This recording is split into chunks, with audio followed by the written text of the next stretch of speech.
Hello and welcome to the worst idea of all time. I am a whisper quiet Tim Bat.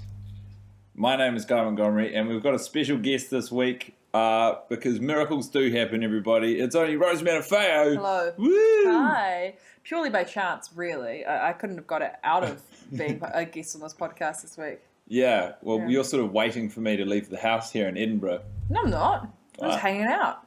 Are you? I was eating my granola and yogurt. Yeah, you did watch. Well, let's be honest. You watched the first half of the movie. Look, I've watched the first half of the movie twice now, and disappointed both times. I leave at exactly the same point, I think. Just after halfway. Yeah, aren't you curious to see how they resolve all of the conflict? No, absolutely not. I would be happy to never ever... I don't like leaving things unfinished, but I would happily leave this film unfinished, really. I mean, why you have. And Tim, in reference to your whispering, what's going on with you, bud? It's the middle of the night, and it's the middle of the week, and there are many flatmates with actual, real, proper jobs, so I've got to keep this shit on the D. Because it makes for quite a creepy vibe. Yeah, man, it's intensely creepy. It's creepy for me, and I'm the one whispering, for God's sake. I think more than anything it would be creepy for your flatmates. I'd rather walk out to see you talking at normal volume into your computer than to watch you just whispering. Having a weird one-sided conversation about this movie. But the intention is that they don't wake up whatsoever. So hopefully it won't come to that. I know, but I'm just saying in a hypothetical situation, if they did, it would be much more comfortable for them if you were talking at a normal volume. Well, that's the difference between you and I, Guy. I'm risk adverse. You're not risk averse at all.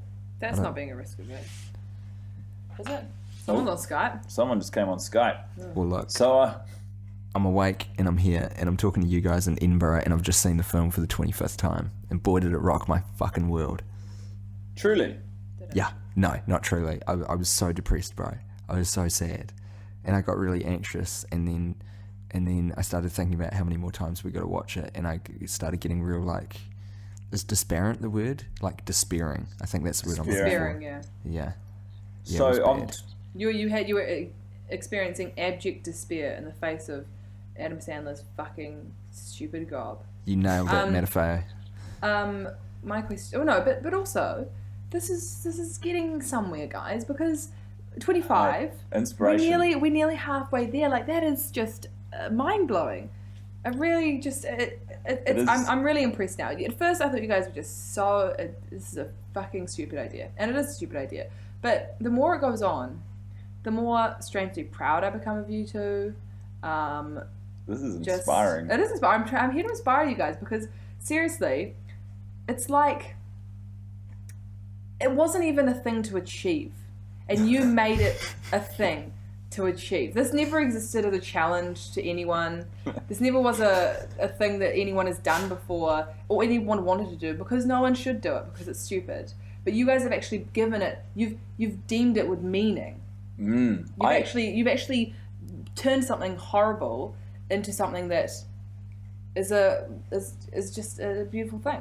I don't know. That's very kind of you to say, Rose. Shit, Rose, I'm real touched by that. Thank you. Because I've been talking to some people I don't know who, because I've had to pass out on opportunities to do things because of watching the movie on this trip I've been on, and I've said, if you hate it so much and if it makes you so sad, why do you keep doing it? And the answer usually is because no one will remember the people who watched Grown Ups 2 25 times. And I've said this in previous podcasts, Mm-hmm.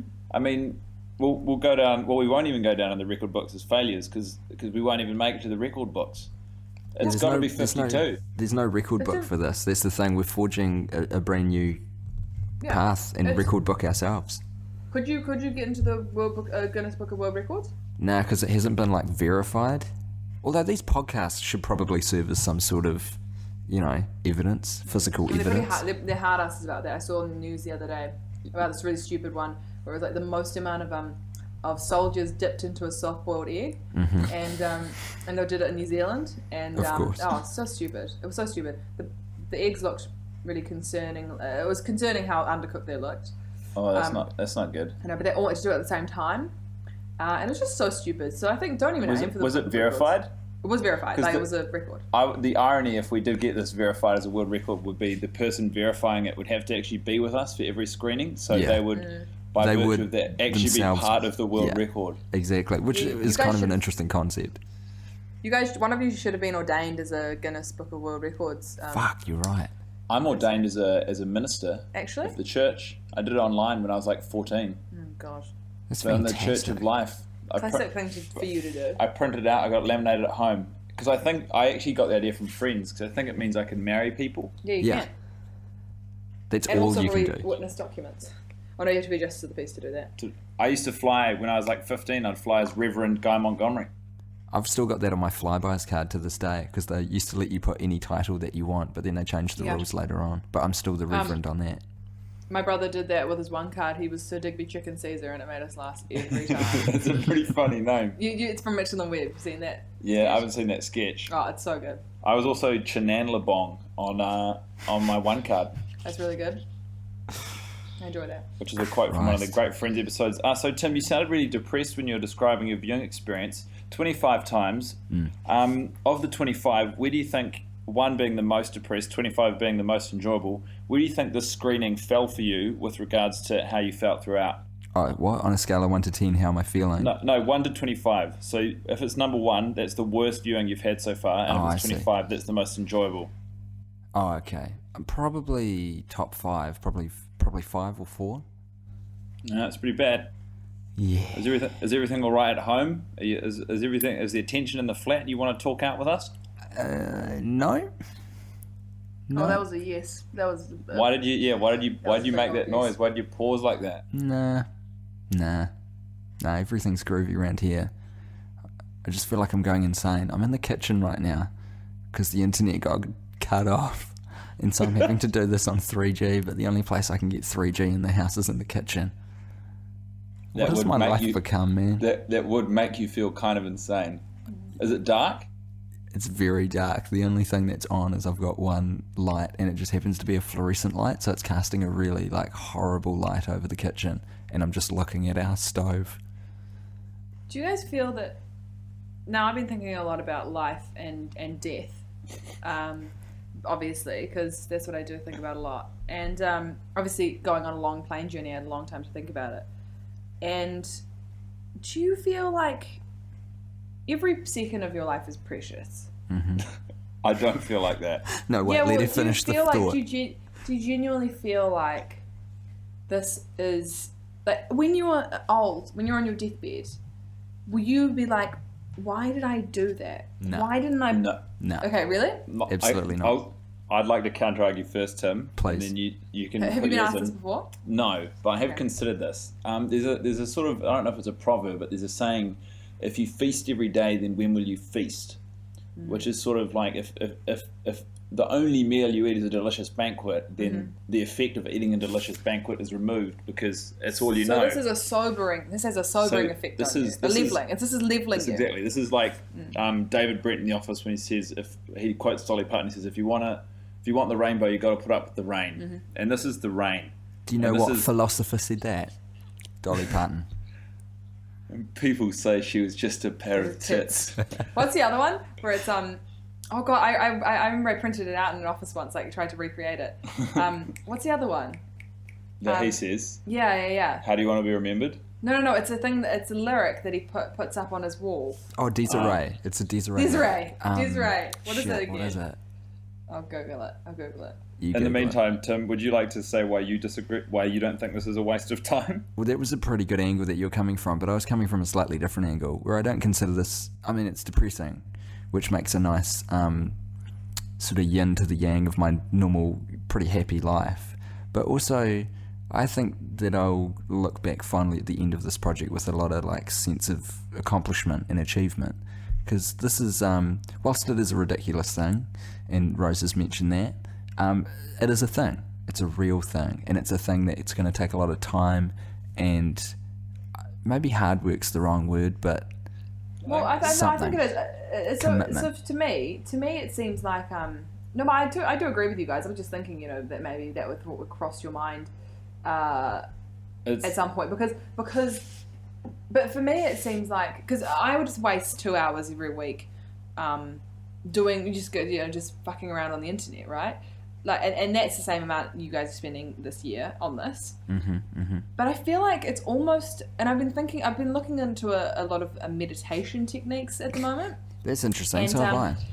Yeah, well, because I'm looking to start meditating because I feel terrible all the time, and I really think that this could be your way of meditation every week, because it's the same context, like you're watching the same thing, but you're like getting different meanings out of it every time.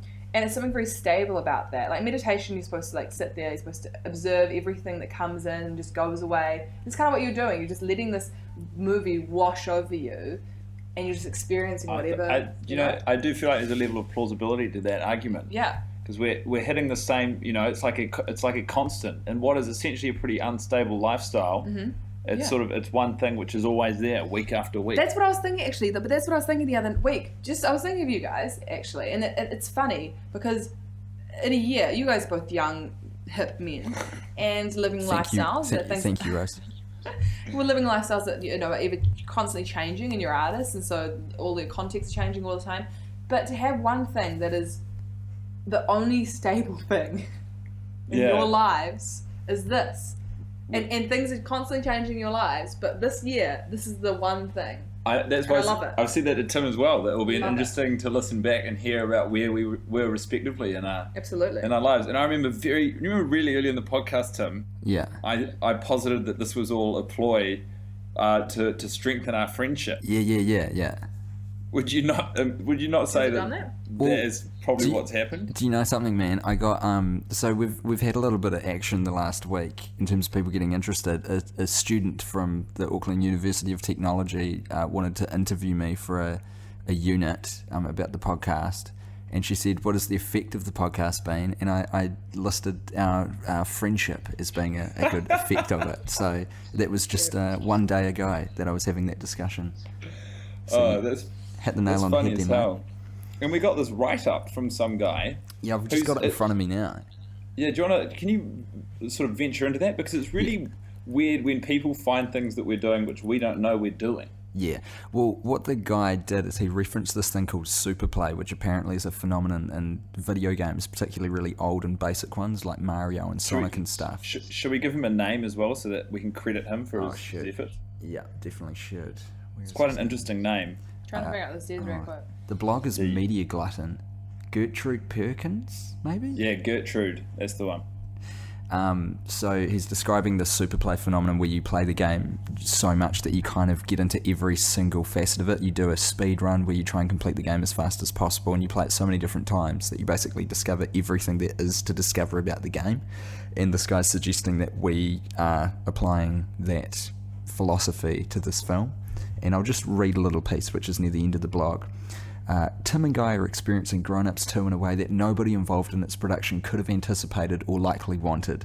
The project is so unreasonable, so intense, that every aspect of the film has to be scrutinised, from the casting to the financing to even the folio. In their own way, they have demonstrated unparalleled mastery of Grown Ups 2, and from the sound of it, with every week bringing a new stage of despair, elation, or exhaustion, this mastery is hard won. I thought he hits a lot of the nail on the head there. Yeah, I think particularly by bringing up the point that no one involved in the making of this film ever probably considered that someone would see it as many times as us. No. Yeah, that's kind of...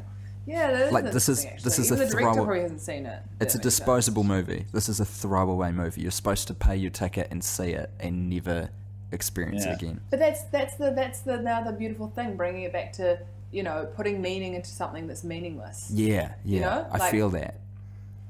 You create your own meaning for things, and I think it's great. Like, what if I really hope the director finds out that you've been doing this. Dennis Dugan, our boy Dennis. We've talked vaguely in passing about how great it would be to get Adam Sandler on the 52nd podcast, but I just don't know if he'd be on board with the whole project. Does he have Twitter? I don't think he does do Twitter. He's got to be on Twitter, surely. Nah, probably not. None of them are on Twitter. Also something to discuss. You said you wanted to discuss Guy, which was, and something I noticed that in this viewing of half of the movie, is that there is a shot. It's It's when they're all at the party with all the college kids or whatever on the cliff and stuff. Kevin Jones has this horrible towel over his neck, and he's massive. And they're all just they're all just looking at like the Taylor Lautner and whatever and those guys and stuff. And then you just kind of go, it's David Spade, Adam Sandler, and Chris Rock in a row, right? And I love Saturday Night Live, and I loved Saturday Night Live from the 90s where it was their heyday. I have the Bad Boys of SNL DVD. It's a great one. But they were genuinely they were the Andy Sambergs. They were like the cutting edge. Yeah. They were. Yeah, and they were funny at the time and stuff. But they were the equivalent of the people that you love on Saturday Night Live now who go off to do movies and stuff. And just that shot was just so. They all had a cold, dead look in their eyes. It was just so depressing. It just makes you so aware of the passing of time so fast. They're going to be dead soon. It's like a They're shot gonna of be dead in 20 years. The day the comedy died, in a way. Yeah, I was thinking about that a lot watching it today because being here in Edinburgh and there's so much going on and there's so much creativity and like some of the funniest shows I've seen in the last couple of days in my life I've watched, and I'm like, this is what Chris Rock was, this is what Adam said. Like, these were guys who were on the hustle to let it be understood how funny they are, and then you reach that level of success where you're still like public interest and your desire to be critically acclaimed is still sort of the equilibrium, like it still meets perfectly. Yeah, right. And then eventually it gets to a point where you just go, fuck it, I've proved myself. Yeah, like when do you get when as a creative, like surely they are creatives, they're comedians and they create, humour or whatever. Well, hold on, let me just stop you there. Let's use correct tense. The only assumption we have is that they were creatives. Well, yes. Okay, sorry. They were creatives. Chris Rock's on a new tour. Exactly. Well, yeah, that's true. But at what point?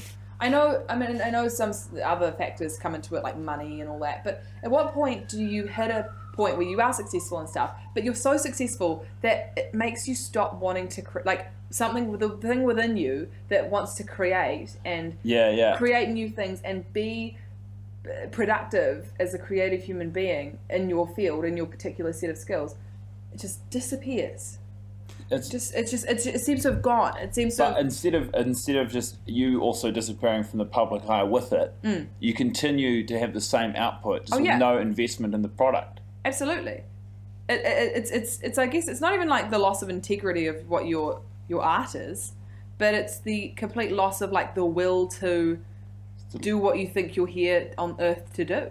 It's like, what are they doing? Are they just making money to just live in their fucking weird... I drove past David Spade's house when I was in LA on a Star Tour. Was it nice? It was okay. You sent me a photo. It was cute. It was great. Yeah, it was with this guy. But it's kind of like, what are you doing? You're just doing these fucking awful movies to just finance this lifestyle that you'll just live until you die and have no kids and have no legacy. Do you think that they're... Like, what about Joe Dirt, man? That was good. Do you think that Joe they're Dirt's funny so good. in conversation? Do you think if you sort of went to a barbecue with those guys and they're all goofing off, no cameras, they're just a couple of lads hanging out? I guess they may enjoy. I guess they may enjoy life in a different way. I reckon they used to live to work and now they're just working to live. Okay, I'm going to play devil's advocate, but I really respect what you've just laid down. Yes, go on. So with a film like Grown Ups 2, there were 3 writers involved, one of whom was Adam Sandler. Now, they already had a template for Grown Ups 1, which neither guy or I has seen, but apparently is quite a bit better than this one. So what we've got is a project that would be so easy to write between 3 people. You could probably shit it out in a couple of months, 3 months, say, and on a pretty relaxed schedule. Production time for this, minimal, fucking minimal. I estimate that this thing was shot within, 3 months, all up? But... So it's a massive paycheck. I think in terms of profit, it was somewhere in the region of $150 million.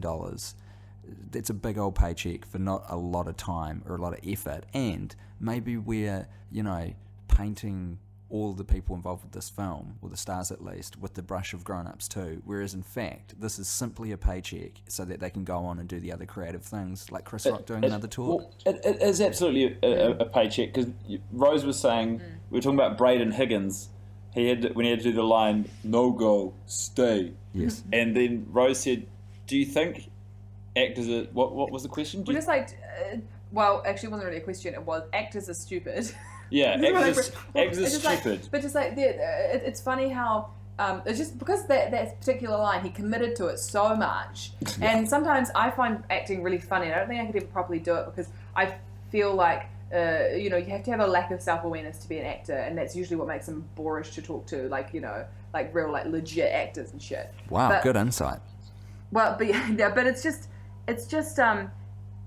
how do you not see, like, bad writing and just no one says anything, or it must be so hard. You must either be killing you inside, or you just must not care to have to deliver such terrible lines. And you said it was just because it's their job, it's their money, they're getting paid a lot for it. Well, I think with the case of Braden Higgins, he's a young man who, he's in the Hunger Games and stuff. Like, he's at a point in his career where if someone goes, do you want to be in a like tens of millions, hundreds of millions dollar comedy picture with Adam Sandler at the helm, you trust him. You trust that legacy and the SNL history you were talking about. You do not. No, I'm not saying you should. I'm saying that you don't. I'm saying he doesn't give a fuck about Adam Sandler's legacy because it's so tarnished from the last how many years. Don't mess with Zohan and fucking... He's just like... What about the one who plays his own sister? Jack and Jill. That's bad. That's My Boy. Actually a funny movie. If anyone wants to give it a chance. Someone was just telling me today that it's a terrible film. Well... Is that the one with Sandberg? Yeah. Right. It's like it's at least hits its...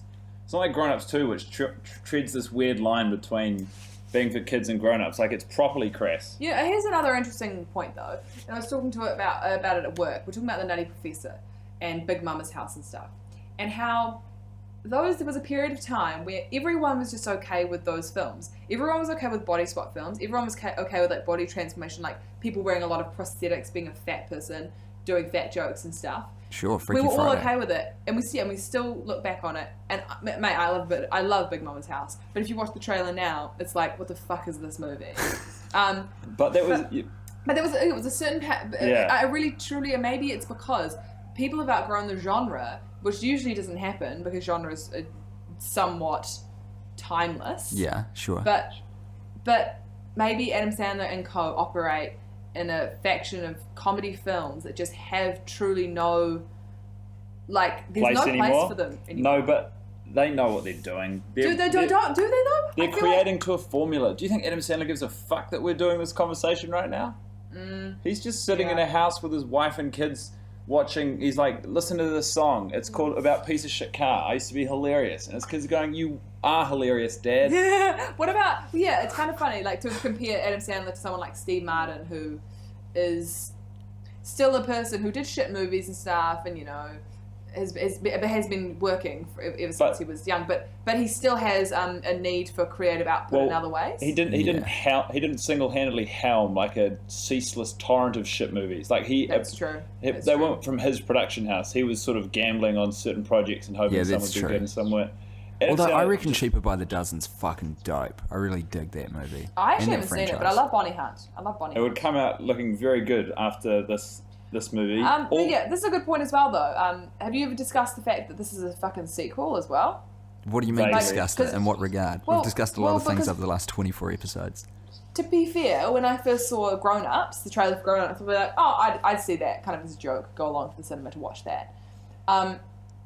And so I really reckon once you've finished this 52 weeks, you would watch Grown Ups and you'd be like, holy shit, this is actually a terrible movie. But sequels just have an incredible way of being insanely bad. Yes. And obviously at the house, is it different people? Is my question. It is slightly different. All the same people. Really? Rob Schneider's different. No, but as in even production. Like, is it same? It's all the same. Same writer, same director. Really? And just real briefly, just weird. a quick sidestep.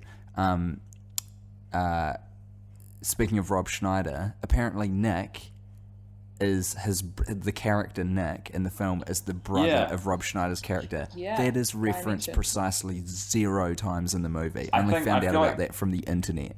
That was a post-production decision. They were like, well, maybe if we make him his brother, it will make more sense. We don't need to reference it. We'll just know and say so in interviews. It's insane. And also just quickly, in reference to you talking about the sequel, Rose, that was pretty much the reason we chose Grown Ups 2, was because what could possibly be worse than Grown Ups? Yeah. Put a 2 on there. Yeah. Totally. All right, Tim, we're running out of time. Your shining light, please.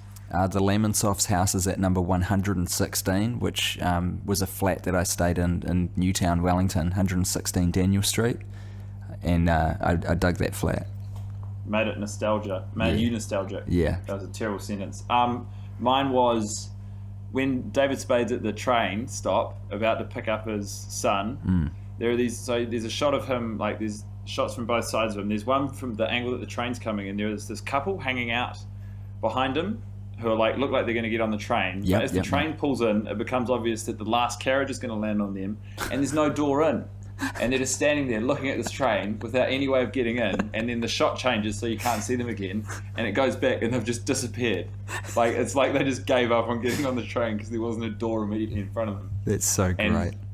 And that Are was these good things? yeah. This is what we like from the movie this week. So Do you have Rose, one? I'll just explain what the shining light is. So we got really concerned that if we just continually, episode after episode, for the entirety of the episode, talk about how shit the movie is, we'd go insane prematurely. So we just like to pick one thing that we enjoyed in the movie from our most recent watch.